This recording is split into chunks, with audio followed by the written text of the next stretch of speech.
He walked in with a key I didn't know he had, on the 1-year anniversary of my record being cleared. He didn't know 11 people were standing at the top of my stairs. I was frosting a cake when I heard the deadbolt turn. My Uncle Dennis let himself in like he owned the place, in that golf polo he wears to make himself look like a man who's never done anything wrong. My car was the only one in the driveway. Everyone else had parked around the block, which was the whole point. There he is, he said. The felon. Expunged, I said. 1 year today. He laughed and set a folder on my counter. Paperwork doesn't change what people know, buddy. For 15 years, my family believed I stole $41,000 from my father while he was dying. That's not an exaggeration.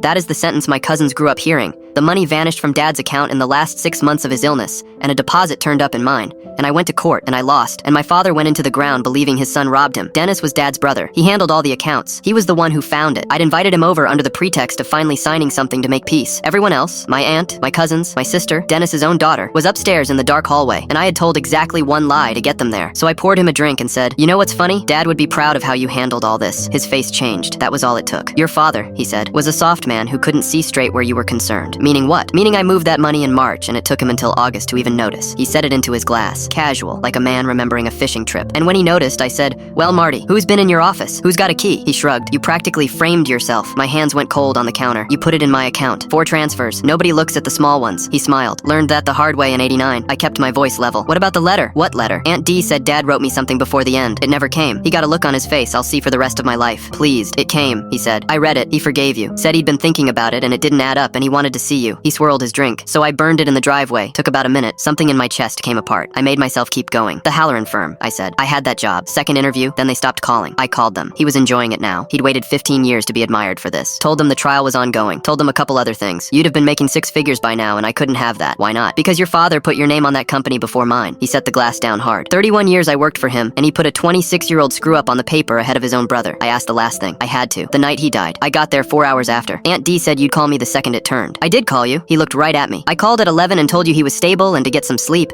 and he passed at 1. He shrugged. "He asked for you twice. I told him you wouldn't come." I reached for the thing I always reach for. My mother's ring on a chain that I'd been accused of pawning along with everything else. Except it isn't on a chain. It's gone. It went missing the same year the money did. Dennis followed my hand to my empty collar and grinned and turned his own hand over, and there it was on his wife's ring finger, resized, sitting on his pinky where he'd worn it to my sentencing. "She always liked this piece," he said. That's when the glass broke upstairs. His daughter dropped it. She was the one who defended him for 15 years, who told my sister at Thanksgiving that some people just can't own what they did. Dennis spun so fast he stumbled into the counter. 11 people came down my stairs. Nobody yelled. That was the strangest part. The silence of it. All of them just walking past him like he was furniture. His daughter got to me first. She was shaking. "I'm so sorry," she said. "I believe you. I believe you." Aunt Dee took the ring off his finger herself.